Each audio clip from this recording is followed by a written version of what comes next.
Welcome to Metamorphosis with Dr. Tassel Faith. In the next hour, you will embark on a journey to awaken your inner identity, remember the truth of who you are, and come home to yourself. Enter your transformative chrysalis, experience the fundamental change you need, and emerge a leader for your own life and for the planet. Transform your world naturally and supernaturally. Metamorphosis begins now. Hello, everyone. Welcome. I'm Dr. Tassel Faith, your priestess of Metamorphosis, and you're listening to the Metamorphosis Show. And please stay with us for the next hour. We have, I could almost faint, the most amazing Serena Dyer here as our honored guest. I'm just going to give a quick intro. Serena Dyer is the sixth of Wayne and Marcelene Dyer's 8 children. She attended the University of Miami, where she received bachelor's and master's degrees, and she now lives in South Florida with her husband and 3 children. Serena co-authored her first book with her father, Dr. Wayne Dyer, in 2014, and her most recent book, The Knowing, was co-authored with her sister Saje and released in May 2021. So let's welcome the amazing Serena Dyer. I'm so honored that you're here. Thank you. I'm honored to be here. I love the priestess. I love it. I was a religion major, so it's right up my alley. Oh, I love that. Yes. I believe we're all priestesses, and we're really, it feels like in a period of reclaiming that for ourselves and the planet. Yeah, and the planet needs it. It needs more divine feminine energy, that's for sure. Exactly. Oh my gosh, totally. Maybe I could just start by asking, what was your practice of going within to nurture your self-love and your inner peace and your self-worth? How did you actually do that? So let me just give a little bit of background of kind of what was going on, and then I can explain how I did that. But so I gave birth to my first child in March of 2015. And in May of 2015, my husband was arrested, indicted. All of our assets were frozen, and he was charged with all of these various counts of sort of like white collar crime relating to the running of his business. So, you know, I had just had a baby, and I was really kind of struggling with, probably in hindsight, postpartum, but I didn't realize at the time that that's what it was. And then boom, my husband's arrested, our finances are gone. And now I'm facing this possibility of raising a child without him. And I had a stepson at the time as well, who was a teenager. And so like 2 major life-changing events took place in a very short period of time. But then in August of that year, my dad passed away. So it was like within 6 months, everything had changed, because not only had my dad been a source of comfort for me, but he was somebody that I talked to on the phone or I was with when I was with him. He lived in Maui. I live in Florida. But he was somebody that could offer me a sense of calm and understanding and really kind of remind me. I think he was, I think my computer just made a funny noise. He was a really different sort of parent, in the sense that it wasn't like he would give advice like, you know, just you'll get through it and sort of offer these platitudes. It was much more like, trust that this is in order for your highest good. Trust that this is something that you signed up to experience before you even incarnated in this lifetime. Trust that your soul comes here for 2 things: to grow and to expand. And in order to grow and expand, we must be challenged. And in the times that we're challenged, and the times that we have no say over what is happening in our lives, that is when we must find the meaning in the struggle or in the suffering. And that is how you become not only transformed by it, but free of it. And he would say things like, you know, you can walk down the same road every day and you'll fall into the same hole, and you'll look around and you'll say, how am I here? And this is everybody else's fault. They shouldn't have put the hole in the road, or why is there no ladder for me to get out? And he said, but over time, self-actualized people will not only not walk down that road and fall in the hole anymore, but they'll pick a new road, knowing that all along they had the freedom to do that, to make that change for themselves. So, you know, not having him to give me this sort of like pep talks that people have paid money to hear, and I was lucky enough to just be able to call him or go see him. It was like I was really struggling and I was really finding myself in this massive depression and fear. It was so much fear, fear over what might happen with my husband's case. And then right after my dad died, I ended up getting pregnant again. I didn't think that I could. I didn't even remember that my husband and I hooked up one night. Baby should have been named Margarita because it was a margarita night right after my dad had died. And anyway, so then here I was now going to have 2 babies and have this fear. And my husband was adamant he go to trial. He wanted to clear his name. He wanted to prove his innocence, even though Miami has the highest conviction rate in the country at 96%. He was still adamant. So anyway, he did. He went to trial, and the jury acquitted him of all of the counts except one. So he was guilty of 1 count and of a mail fraud, and he was now going to be sentenced to prison. Mm-hmm. And right before the sentencing, my stepson, who my husband had raised his entire life as a single father, had full custody, everything. My stepson at 19 years old, went to go see his mom, his biological mom in North Carolina, and visit her up there for the first time. And while he was up there, he died. And so then I have my stepson died. So then it's like, I've lost my father. Now I've lost my stepson, and I'm going to lose my husband to a certain number of years. I don't know how many, to prison. And within a month of my stepson passing away, then my husband was sentenced to 7 years at a minimum security sort of prison camp. And he had 6 weeks to get ready to go. And in that 6 weeks, it was like just me learning how to do everything that he would have normally done around the house, like turn off the gas line for the grill, change a tire, repair things, fix things, build things. It was just things that my husband would have done. And it was really just like a crash course in becoming the mother and father to our 2 daughters, and facing, I don't know where I'm going to live. I don't know how I'm going to raise 2 babies by myself. And anyway, he and I leave to take him to this prison camp in Pensacola. And we fly to New Orleans on a one-way, on a round trip and him on a one-way. He said goodbye to our daughters that morning, which I don't even remember. I was in such a blackout, really, of just emotion.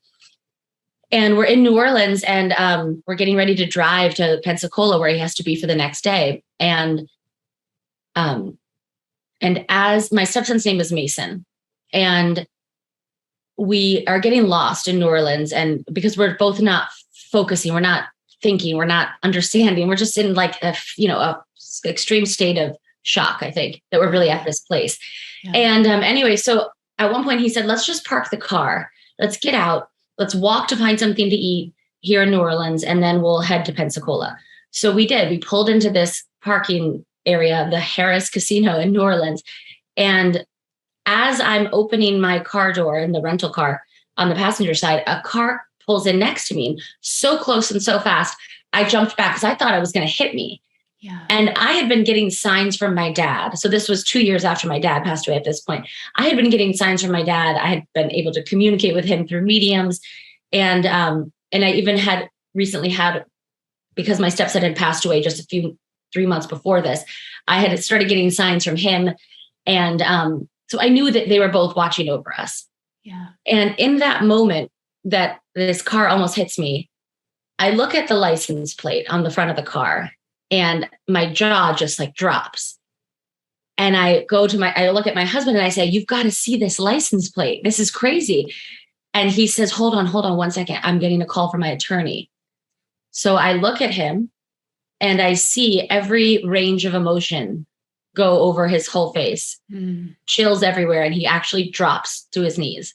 And I looked at him and I said, what's going on? I think somebody else has died now, because we got 2 phone calls, one about my dad and one about Mason. And I'm thinking somebody else died.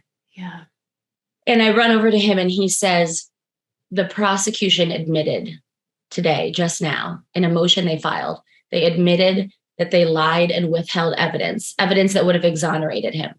They lied and withheld evidence during the trial, and they just admitted it now.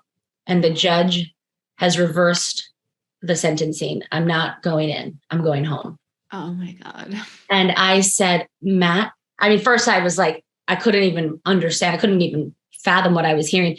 And then I said, Matt, you have to come see what almost touched me, hit me in the moment you got that call. And we walked over and I took a picture of it so that I would save it because I knew my family wouldn't believe me. And on the front of that license plate, at the moment my husband got the call, this license plate pulls up and it's the license plate. The license plate itself says danger. And the frame says, Mason, let there be light.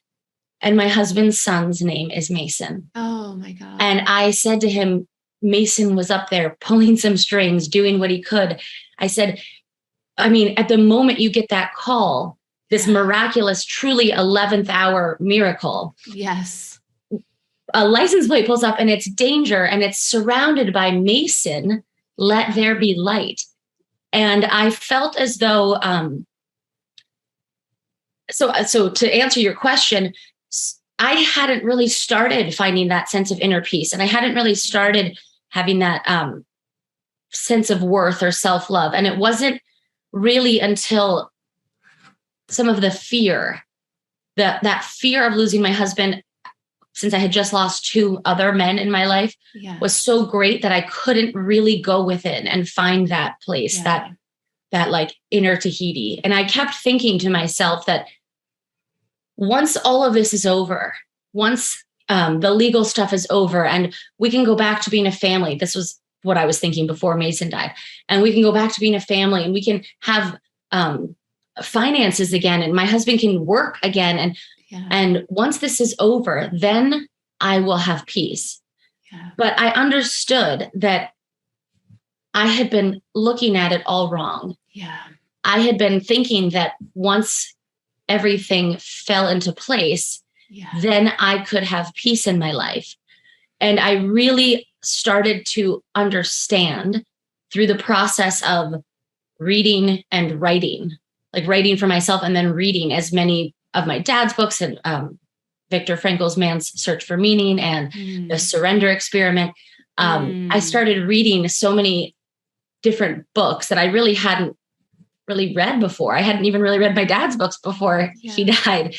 And I started reading these things and it just struck such a chord because I understood that the truth is that once I find peace within myself, and it's always there, no matter how much crap or chaos or stress is going on or fear is going on, there is a sense, there is a place, a small place at that time, bigger, much bigger now, but there is a place within all of us that is a place of complete peace. And I finally understood that once I had peace in my life, in my heart, in my body, then the pieces of my life would fall into place, that I had to become like what it was that I was seeking, or what I was seeking could never find me. That in order to have peace, I had to find it within here first, and I had to cultivate that. And I mean, there's a famous line from Moby Dick, and Herman Melville wrote, for as this appalling ocean surrounds the verdant land, so in the soul of man lies one insular Tahiti, full of peace and joy, but surrounded by the horrors of the half-lived life. And what that spoke to me and what it said to me was that in the soul of every man lies an insular Tahiti. And that place is full of peace and joy. But if you do not go there, you will end up having lived a half-lived life. That you will end up living a life of striving and never arriving. You will end up living a life of chasing, of fighting, instead of going against the current. You can always go with it. You can always trust that you are being guided, and that no matter what crap comes up in your life, and I had a lot of it in a very short period of time, and it was not something that I just understood immediately. And it wasn't something that like just a little bit of meditating brought me to. It was something that struggle and fighting and fear and terror and anxiety brought me to, was to this place of, I know this is not what I'm meant to be living. I know I'm not meant to be living a life of so much fear. And if I can get to a place where I can really believe that all of this stuff that I was thinking is bad, if I can get to a place where all of these bad things that have happened are no longer viewed by me as bad, but instead I can choose to see them as rungs on the ladder. And as Rumi said, there's a ladder placed before each of us at our birth.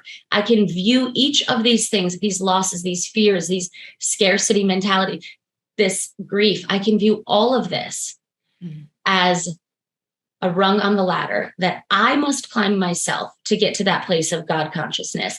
But that these are not things that were bad. They are rungs that are opportunities to become closer to God. And they are not here because I am bad. I did not attract them because I am bad. This is not karma because I am bad. These are stepping stones.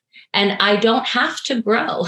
I don't have to view them as stepping stones. I don't have to view them as opportunities to become closer to God. I can view them as things to keep me stuck, and things to keep me a victim, and things to keep me believing that, you know, the universe is one that gives favors to some and not to others. And that, you know, none of this is my fault, and that this is everybody else's doing. And I can blame everybody and everything, and I can stay stuck, or I can choose the opposite. There's no right or wrong. It's what you decide for yourself. But I decided for myself that I couldn't live that. I couldn't live this fear and this anxiety. And I knew that in order to rid myself of that, I had to change the way I was looking at everything that had happened in my life. And I had to start understanding that if my dad was right, and I believe that he was, that I signed up to experience these things because before I was born, I must have said, God, I want to come here and I want to grow, and I want to grow a lot in a really short period of time. So give me what you need to give me so that I can be kept on my path of becoming better,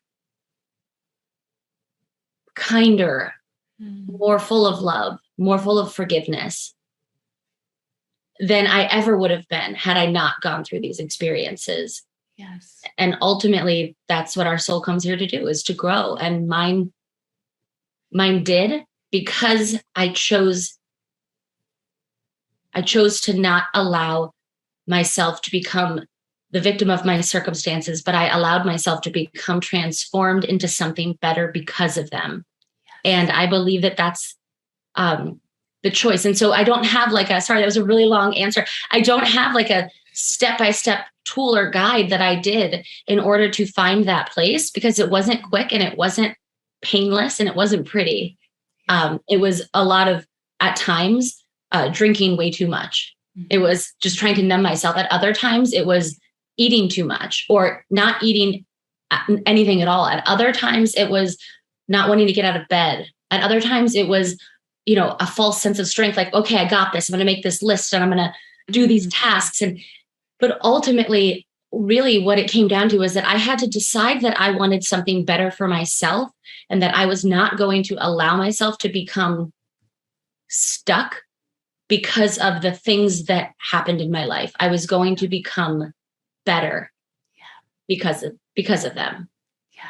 Yeah. Amazing. What an amazing path you have been on, dearest Serena, and what an amazing orientation you chose to take. And I want to get into some more of the amazing details of it. And before we continue, I just wanted to make sure that everyone had the opportunity to connect with Serena or your book. Is there a website or anything to share? Yeah, so I'm on Facebook and Instagram. Facebook is, I think it's just Serena Dyer. Instagram is Serena Dyer Pisoni. And then on our book, it's called The Knowing, 11 Lessons to Understand the Quiet Urges of Your Soul. And that's where all books are sold. So check it out. We my sister and I recorded the audio ourselves as well. And it's funny because somebody had left a review on one of those audio apps that I was like checking when the book first came out. I was like, what do people think? And I don't check it anymore. So, but somebody had commented like, oh, I couldn't stand listening to the audio because Serena was so breathy and sounded out of breath the whole time. And I think, so my sister was like 9 months pregnant when we recorded this, and she was very breathy. But I think that they thought that was me, that we were like reading each other. Cause I spoke, as I said, like, and Serena said, so it's weird. It sounds like I'm speaking in third person. And I was like, Saje, everybody thinks that was me that was out of breath. That was you. You were the one that was like, this pregnant, and they were like having to take all these breaks. And she was like, I'm glad everybody thinks it's you. So yeah, it's wherever books are found. I'm on all social media, and my website's under construction, but normally it's serenadyer.com. But right now you'll see a landing page, but it will be back soon. Oh, awesome. Thank you so much for sharing that contact information and that very, sibling story about even no matter how, conscious we become, we still have these things with our siblings. Right. Well, exactly. We have to push each other's buttons. Yes. Yes. That is awesome. Yeah. Our siblings are really our first teachers. Well, along with our parents, but to help us, provide catalyst and help us grow. They are. So I just wanted to recap what you just so beautifully shared about some just really, I might call them initiations, just incredible challenges you went through in a very short amount of time, and then how you made sense of it and how you see them, as your father said, that we are here to grow and expand, and to not see ourselves as victims, but if we can, even I my human has a hard time saying this sometimes, but to have gratitude for these challenges, initiations that we go through. And then to me, this teaching of focusing on who we are becoming, rather than, okay, what are the exact external details of my life? And maybe they're not ideal to my human, but who am I becoming through that? And you spoke so much about how you just grew in so many ways, your compassion, your forgiveness, your ability to surrender, and the unconditional love. And it really is amazing who we become through these experiences, and letting go of the possibility of being bitter about it, and seeing ourselves as, oh, how could this happen to me? But going the other route. Yeah. And let me just say that one of the things that stuck with me was Viktor Frankl's book, Man's Search for Meaning, which should be required reading for every person in the world. But he survived concentration camps as a psychiatrist. He lost his family, his wife, everybody. And he wrote this incredibly beautiful book about what he understood about the human spirit from his experience in these concentration camps. And one of the things that he wrote about that I think kind of was like just an aha moment for me, where I felt something shift inside of me. And I'm going to be kind of butchering his words here a little bit because I don't have it memorized exactly, but he essentially said that when you find yourself in a position or a place where the conditions of your life are outside of your control, meaning you cannot change them. Yeah. So for him, it was in a concentration camp. He couldn't change that. You have one freedom, the most powerful freedom, even if all of your other freedoms have been deprived of you, as they were him in this hell on earth place called Auschwitz that he found himself. Yeah. He said, all of us have one freedom, the final freedom, the most powerful freedom. And that is that we have within ourselves the ability to choose how we respond in the face of these impossible circumstances. Yes. And even if your circumstances are not impossible, and let me just be clear, I'm not comparing my experiences to his in Auschwitz. They're obviously nothing even on the same, continent. However, you don't have to have your struggle, your suffering, your pain, your difficulty doesn't have to be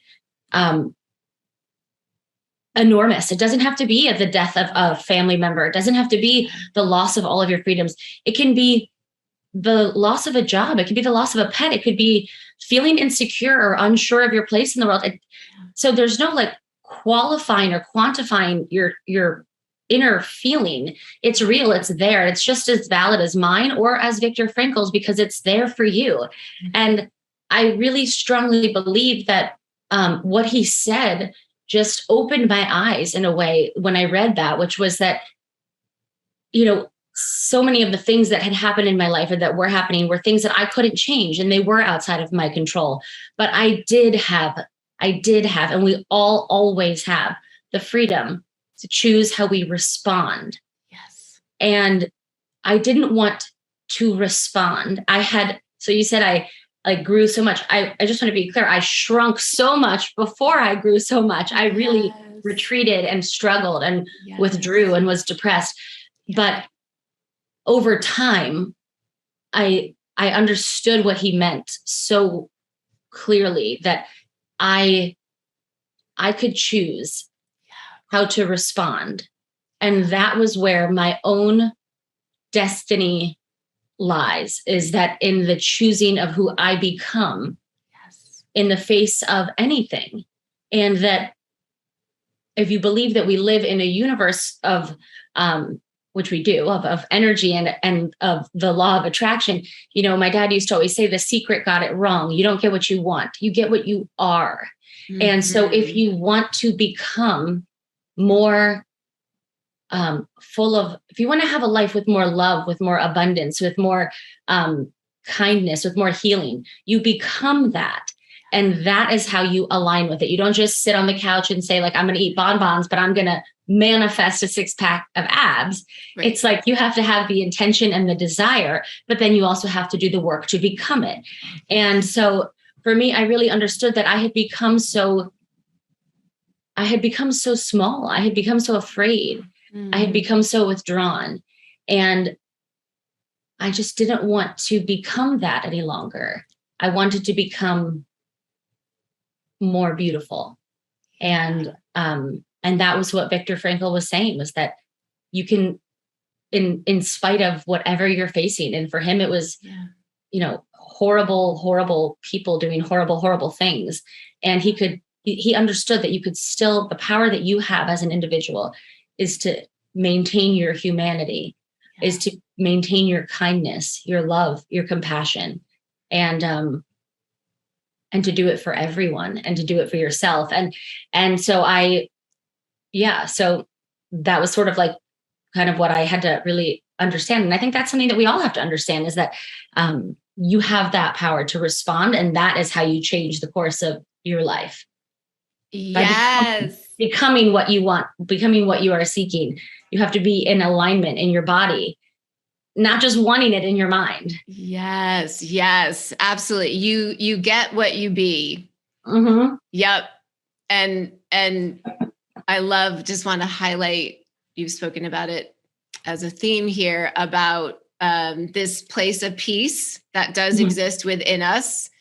And that we tend to think, okay, I will be happy, I will be peaceful, I will be joyful when this happens on the external. And we can live an entire lifetime and many lifetimes with, okay, when I'll be this when.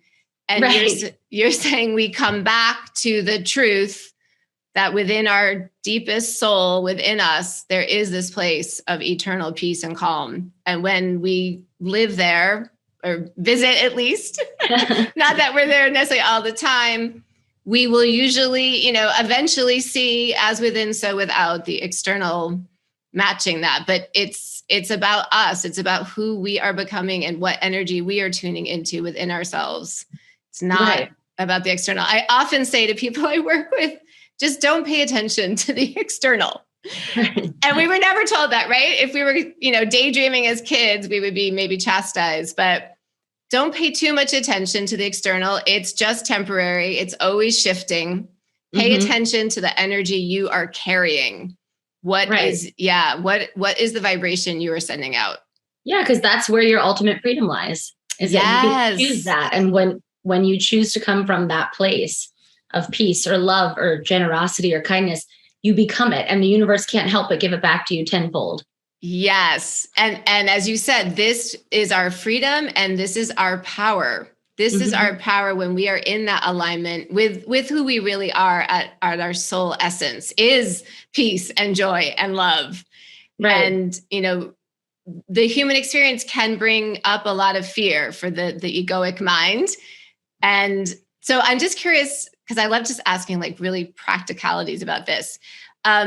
If fear does come up for you in your human aspect, how do you move through that? Or how do you kind of move back to that place of peace?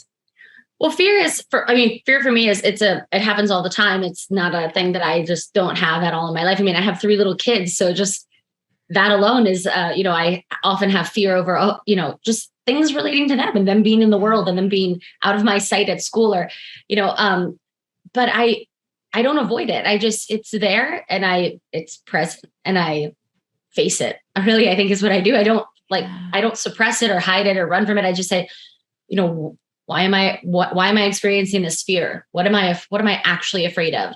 And can I control the outcome? Do I have the power to make sure that this thing that I'm afraid of doesn't happen? If the answer is no, then I'm not going to waste my time worrying about it because, it's like if somebody gave you $100,000 and said, here, I want you to go ahead and buy anything you want to furnish your home, your brand new, beautiful home that's empty. You can have $100,000 to go furnish your home. But the only requirement is that you have to buy all things that you hate. And you would say, well, why would I ever do that? It's like in this lifetime, our thoughts, they are our currency. So they are what we have to spend. They are our most valuable, our time here is our currency. And I'm not going to spend my currency filling my mind, my home with things I hate, because it would be like living in a place full of furnishings and furniture and artwork that I hate. And I don't want to live like that. So if I have a thought of fear, I understand that it's a thought and it can come and it can go, but I'm not going to dwell in a place full of things that I don't want because, thoughts are energy. And I don't want to have energy in my body, in my mind, in my home, in my life full of fear and things that I have no say over. I want to live in a place of freedom from that. And so if I have things that come up that are fearful for me, I just face them. And if I can't control the probability or possibility of that happening, then I have to let it go because I have no say over it anyway.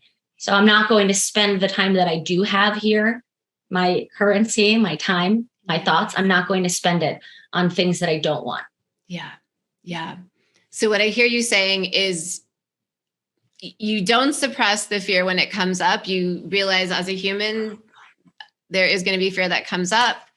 You're present with it. Yes. And yeah.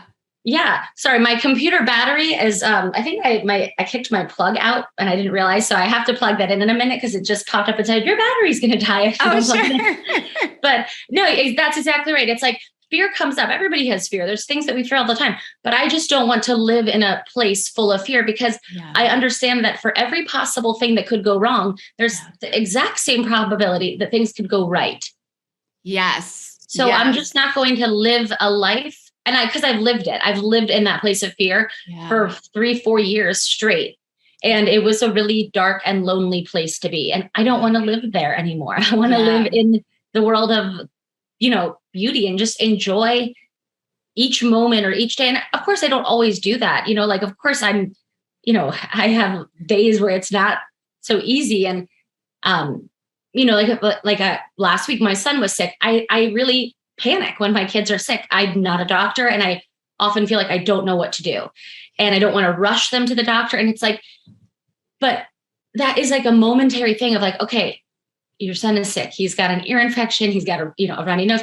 It's okay. Kids have those things, Serena. And it's like, I just have to have that moment of like, why am I getting all panicked? Yeah. And then I can calm it down. And then my energy calms down. My son calms down. We all feel better. Yeah. And I think it's really just about like creating the habit of not living in the place of where you don't want to be. Yes. Yes. And it sounds like you honor it and perhaps you feel the feeling, let it move through you and then make a choice. Oh, I'm going to go back to the alignment and the orientation that I choose to be in, that look at all the things that could go right rather than all the things that could go wrong. Right, exactly. It's like I have a upcoming conference for one of my daughters, and she's having a little bit of a struggle in school. And when I first got the email from the teacher about some of the reading issues that she's having, I had this immediate panic and this like feeling of like, just tightness in my chest. But then I just had to like sit with that for a moment and say, yes, this little girl of mine is so strong and such a spitfire and so fierce. If there's anybody that could handle having an issue or a struggle with reading, it's her. And this might be what she signed up to experience. Yes. So all I can do in this moment until I'm at the meeting and find out what's going on, all I can do in this moment is be even more present for her and to be even more supportive of her and to not go to what if all these other things could be happening or going on or going wrong, or what if she has this problem or that problem? What if she does? I'm not going to be able to do anything about it right now. So I'm not going to live in that place of being afraid. Doesn't mean when I walk into the meeting, I won't be, because I will be. Yeah. But right now I'm not. And that's because I ultimately have faith, truly. And I think that that's actually something I learned so strongly from Michael Singer and the surrender experiment, was like, when you have that connection to that divine within you and that place of peace, even something that is coming up that would be scary for some people, you can get to that place of knowing that whatever it is, it's going to be okay. Whether it's not what I want to hear or it is what I want to hear, it's going to be okay. I have the strength to get through it. I'm so glad you brought up Michael A. Singer. He's one of my favorite authors. I love that book, The Surrender Experiment. It also really changed my life. And one of my favorite affirmations, I say it all the time, is I trust life. Yeah. I trust life. That. And it immediately brings me back to that piece inside of me, knowing, as you said, I signed up for this. This is for my highest and best, and it is for everyone else's highest and best. And we usually see that afterwards in some of our most searing, eviscerating human experiences, a few years out sometimes, or even, a longer amount of time, we can see the gifts that it did bring. Yeah, absolutely. And I think about that all the time, about how I was reading something that Oprah had said, and I agreed with it so completely. And it said something like, if you would have, if you had a breakup and at the time you felt like, I'm never going to be happy now that I'm not with this person, he doesn't want to be with me anymore, or you lost that job that you thought was your dream job, or you had to move and you really didn't want to have to move. If in hindsight, you can look back at all those moments where you were so sure that that was the person you were meant to be with, or that was the job that you really needed. Yeah. How many of us could say at this point in our lives, thank God we broke up. Yeah. I'm so grateful that job let me go, because that forced me to do this. And this is what I'm meant to be. I'm so happy I moved, because when I moved, all of these things happened in my life that were like, I can't imagine my life without them. It's like, how many times, and I can say for myself, when I look back on relationships, if it ended in a bad breakup and I thought I was devastated, I can tell you right now that I honestly say, thank God I didn't end up with that person, because I'm with now the love of my life. Not that there's anything wrong with the people before, but I love my husband, and I'm so happy I didn't stay with the wrong person, because I wouldn't have met the right one. Yes. And it's so often the case in our lives that we think we know what's best for us, but there's something a lot bigger than us, thank God, that has our back and that is moving the pieces as they should be moved. I know, right? It's just amazing. I love this phrase, the not knowing mind, just to try to inhabit that. My human mind, it's good for a lot of things and it's trying to protect me, but it doesn't know the big picture. It is not the universe flowing through me. And another favorite affirmation I use too is, what is mine will find me. Yeah, I love that. And it's so true. Yeah. And it will keep, if you have to keep walking down the same road and falling in the same hole, eventually you'll get to a point where you'll pick a different road. And that's where everything you've been waiting for will find you. It will be there waiting for you. It's sometimes we have to get out of our own way And Yes. that's really what I had to do, was get out of my own way. Yes. And because the thinking mind wants to force things at times, wants to make things happen, is impatient, is not really into divine timing. Right. And of course, we want to take the inspired action. It's not to say I'm just going to wait until everything finds me, but it's to say that what is mine will be there in divine timing. And I can rest easy in the hands of God around that. Yeah. And I love that. That's absolutely true. Yeah. It gives you permission as you're human to be able to relax more. Because I think we do grow up in a culture that it's so much, oh, you've got to hustle and you've got to make things happen. And this is what success looks like, and this and that. And to just come back to that place of peace and, okay, I am going to take all my inspired actions. Absolutely. But I know what is mine will eventually show up in my life. Yeah. And I think that like a lot of times people think that sort of like surrendering or letting go is like on the opposite end of the spectrum of like creating or manifesting. But ultimately, they're just kind of like two different points on the same like circular continuum. It's like you do have to get to it. Like I think sometimes of the example of going to sleep, it's like when you're tired and you say, okay, I want to go to bed now. I'm tired. I want to go to sleep. You have that moment of like, this is what I want. I want to go to sleep. So you're kind of like, this is what I am intending to do, is to go to sleep. This is my intention. This is what I'm desiring. But at some point, you have to now surrender and allow.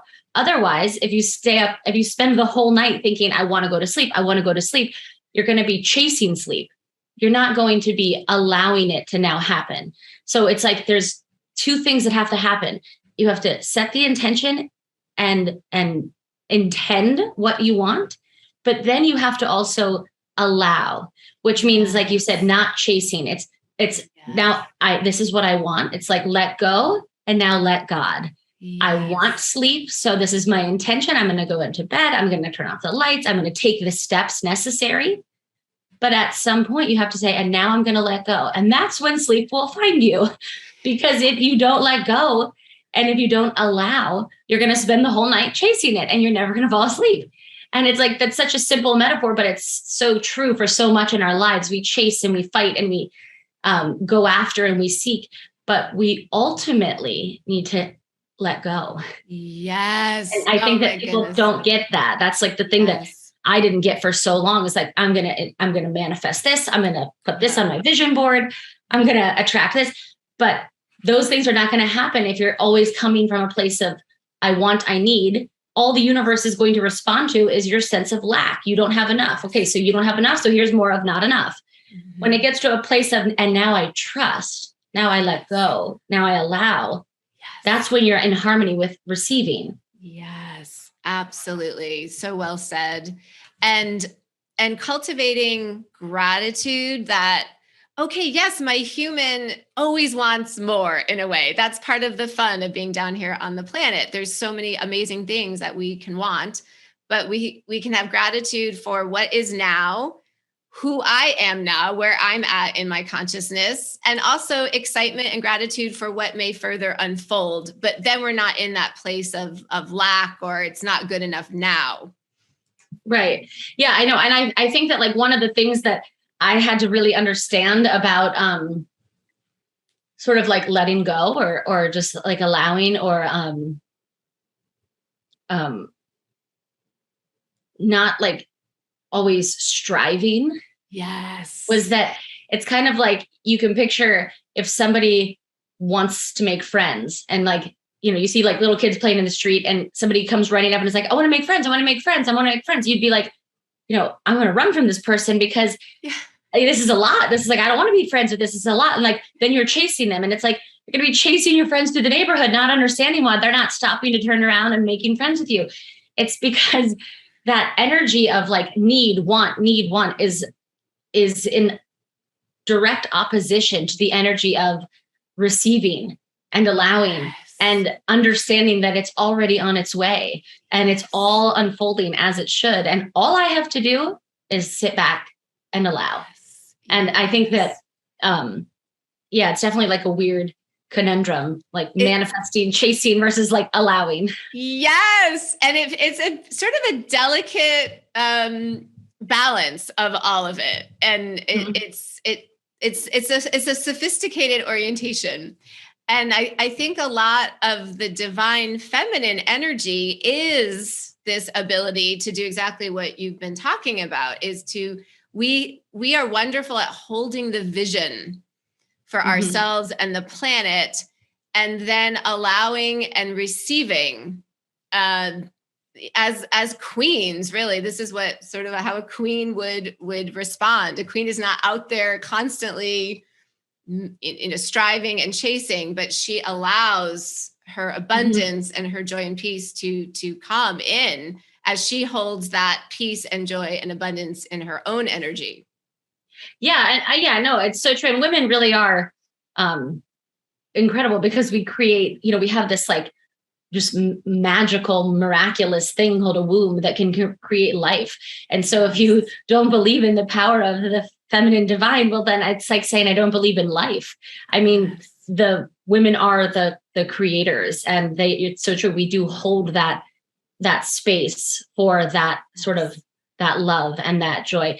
And one of the things I want to say about abundance really quickly is that abundance is one of the things I think people are desiring the most. People will create, and I've created vision boards. I think they're great. People will believe that in order to attract abundance into their life, they must work really hard and save up their money, or, chase after success, or go for the promotion or whatever. And I was actually taught that, in keeping with the line of you don't get what you want, you get what you are, that abundance comes to those that live from the place of knowing that we live in a limitless universe, and having awe at that and holding reverence for that. And that's being in harmony with abundance. Being in harmony with abundance is having the awareness and living from that place of awe that we really have a limitless universe. And that is an abundant mindset. An abundant mindset is not, I don't have enough and I need to work harder to get this, and I'm going to save my money because if I don't, I'm not going to have this. That is a scarcity mindset. And to attract abundance into your life is not about putting the Mercedes and the yacht and the dollar signs on your vision board. It's about transforming your thinking so that the energy you carry is one of abundant mentality, which is there's more than enough to go around. There is endless opportunities for income, finances to find me. The universe is full of everything that we need, and I am in line and in harmony with that. I don't have to withhold from anyone else, because abundance flows to me and through me. And if I give it away, it will always come back. And it's not just thinking that it's really believing that.